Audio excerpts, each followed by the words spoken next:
So, eto na guys, yung pinakahihintay ng lahat. The comparison of Infinix Smart 8 versus Tecno Spark Go 2024. Now, ano nga ba talaga ang mas sulit sa dalawang phone na to? Baka si Infinix or baka si Tecno? Well, titingnan natin yan lahat ngayon dahil nga ikukumpara natin to sa iba't ibang aspeto and sasabihin ko sa inyo kung ano nga ba talaga yung panalo para sa akin. And we will start in 3, 2, 1. Let's go!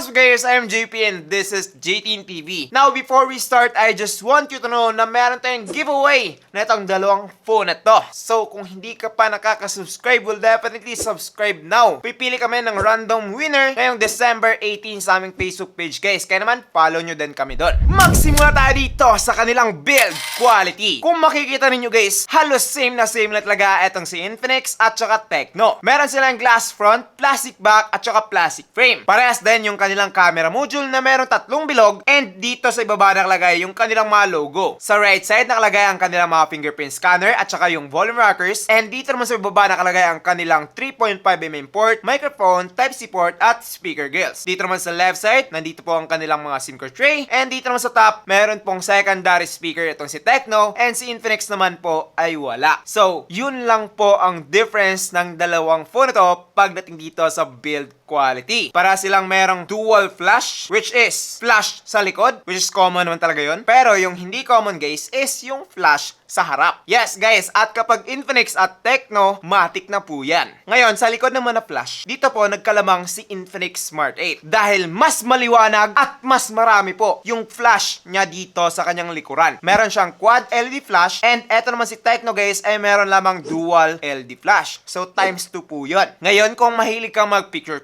sa gabi, siguro mas bet mo itong si Infinix. Pero guys, mas mahilig kasi ako mag sound trip and mas maganda talaga yung dual speaker nitong Tecno Spark Go 2024. And for you to know the difference, pakinggan nyo na lang to.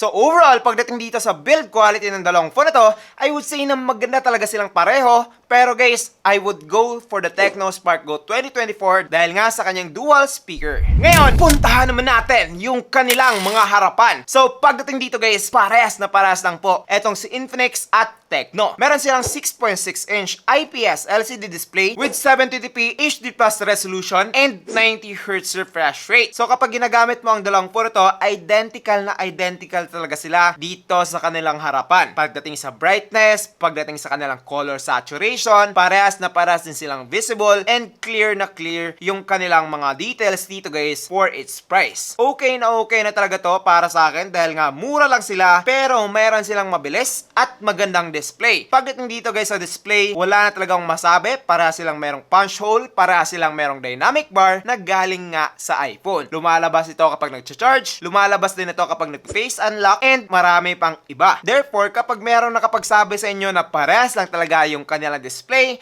well, they are right. That is why pagdating dito guys, parehas talaga silang panalo dahil nga I doubt na meron pang makakatalo na ibang brand pagdating dito sa presyo na to. Pagdating dito sa performance guys, parehas silang merong Unisoc T606 with octa-core CPU and parehas talaga yung kanilang performance. Hindi ko na alam kung bakit ko to kinumpare. Huh? Aabot yung kanilang mga Antutu ng 230,000 to 250,000 depende sa kung anong version ng Antutu. And for me guys, talagang 3,000 pesos. Nako po, wala na talagang makakatalo dito sa dalawang phone to pagdating dito sa performance guys. Pagdating dito sa Mobile Legends, meron siyang ultra graphics with high refresh rate and makakapag-enjoy ka na talaga dito sa dalawang phone to. Wala nang mga lag, wala nang mga frame drops. Pero, syempre, dahil nga entry-level gaming lang naman to, na huwag tayong masyadong ma-expect na merong performance na katulad ng isang 30k na smartphone. Eto guys, I would say na halos kaparas lang ng performance ng mga smartphone na merong 7,000 or even 8,000 pesos sa ibang brand. So, ganun po kasulit ang dalawang phone na to pagdating dito sa performance guys. Kapag kayo mahilig mag social media, gaming, and even multitasking, okay na talaga etong si Infinix at Tecno. So for me, tabla na naman sila dito dito and recommended ko silang dalawa. Now, pag-usapan naman natin yung kanilang mga battery. So, pagdating dito guys, meron na silang 5,000 mAh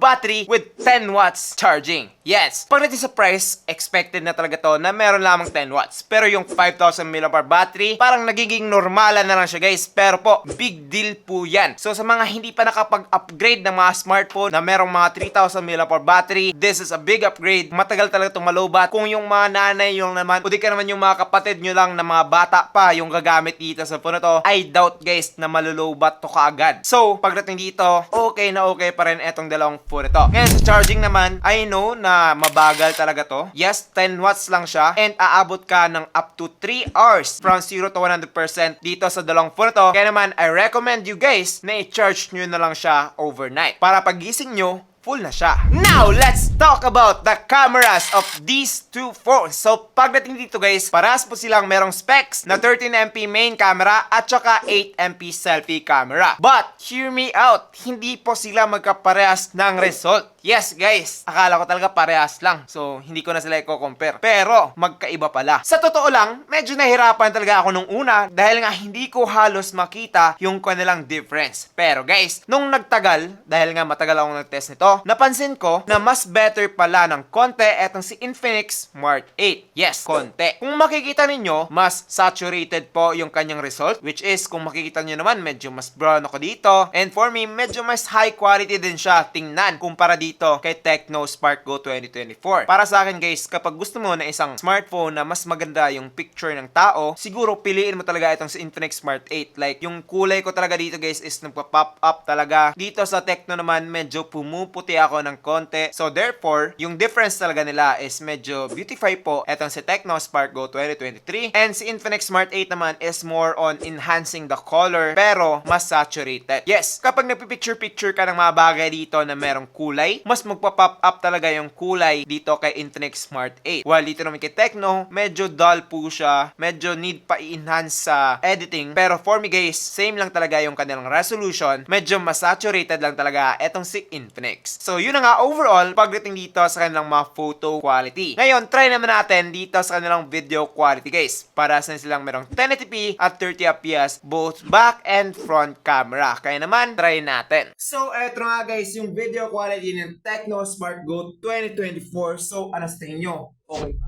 Comment down below. Ngayon, eto naman guys ang video quality ng Infinix Smart 8. So ano sa tingin nyo? Sinong mas okay? Comment down below. Ngayon, try naman natin yung kanyang mga selfie video camera. What's up guys? So this is a Tecno Spark Go 2024. Parang bumper na ako dito.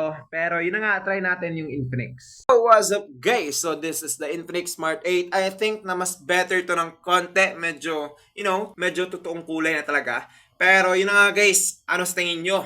Comment down below. Now, as I'm seeing the results guys, yung back camera video quality ng dalawang phone ito ay magkapareha talaga. Pero yung kanilang mga front camera ay katulad lang ng comment ko sa kanilang mga picture and photo quality. Yes guys, medyo hindi talaga tama yung kulay dito kay Tecno Spark Go 2024. While dito naman sa Infinix guys ay tamang-tama talaga and nakukuha niya talaga yung totoong kulay. Yung background ko na puti, white pa rin siya dito kay Infinix. Pero dito kay Tecno guys, medyo pinkish po siya. So, for me, kapag gusto mo ng selfie video camera na mas maganda, go for the Infinix Smart 8. I really thought na parehas lang talaga sila pagdating dito. Pero, yun na nga. Now you know. Overall, for the camera, I would give this to the Infinix Smart 8. Sulit na talaga etong dalawang phone na to. For its price na 3,299 sa kanilang mga 364 variant and 3,799 naman pagdating sa kanilang mga 4128. Para sa akin guys, wala na talagang makakatalo dito sa dalawang phone na to pagdating sa kanilang performance, display, camera, and even build quality. Yes guys, totoo po yan. Na marami sa inyong magsasabi na baka premium copy lang to. No, hindi guys. Ito ay galing talaga sa official na Infinix at saka Tecno. So kung hindi nyo pa kilala yung dalawang brand na to, naku po, nami-miss out nyo yung pinakasulit na mga brand ngayong taon and siguro sa susunod pang taon. Kaya naman, balik tayo dito sa dalawang phone na to. Kapag gusto mo ng mas better na camera, go for the Infinix Smart 8. Even na parehas na sila ng specs guys, meron talagang difference. Like Like sinasabi ko sa inyo, totoo talaga yung review namin dito. Hindi po to basta-bastang specs lang. Tinitingnan talaga namin, tinitest talaga namin lahat. Pero kapag hindi ka naman camera user talaga and gusto mo ng mas malakas na speaker and mas maganda din ng konti, well definitely go for the Tecno Spark Go 2024. Para sa akin lang, kahit na anong piliin mo dito sa dalawang phone ito ay hindi ka na talaga magsisisi. Napaka-goods na talaga nito. Perfect na perfect for your budget and perfect na perfect din pang gift ngayong Christmas. So, kapag gusto mong bumili nito, well, definitely maglalagay ng link down below na legit and hindi kayo ma-scam. So, that's pretty much it for this video. I am JP and this is JTN TV. Thank you for watching